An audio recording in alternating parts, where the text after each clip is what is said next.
Saudi अरब में Hollywood film की shooting में दबंग खान रक्षा चलाते हुए नजर आए और इसकी वीडियो भी वायरल हो गई।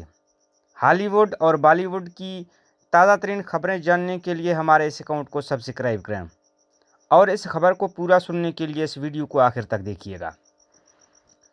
सलमान खान पहली बार हॉलीवुड की शूटिंग सऊदी अरब में हो रही है।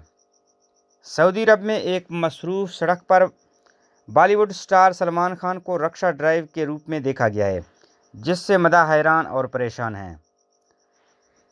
बजरंगी भाईजान ने सऊदी अरब में पहने जाने वाले रक्षा ड्राइवर का यूनिफॉर्म जेबतन किया हुआ है और वो रक्षे के नज़दीक खड़े हैं।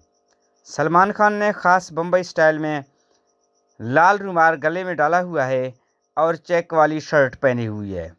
ताहम दबंग खान के मदाह परेशान न हों, क्योंकि फिल्म इंडस्ट्री के भाईजान सलमान खान सऊदी अरब में हॉलीवुड फिल्म की शूटिंग कर रहे हैं।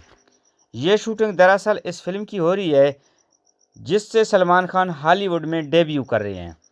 ये उनकी हॉलीवुड में पहली फिल्म होगी। ये 2021 में बनाई गई फिल्म 7 डॉग्स का रीमेक है। ख्याल रहे कि अभी तक इस फिल्म की तफसीलात और किरदारों से मुतल्लिक कुछ मालूम नहीं, लेकिन मदाह अभी से बेताब हैं। तमाम तरह की ताज़ा खबरें जानने के लिए हमारे इस चैनल को सब्सक्राइब करें।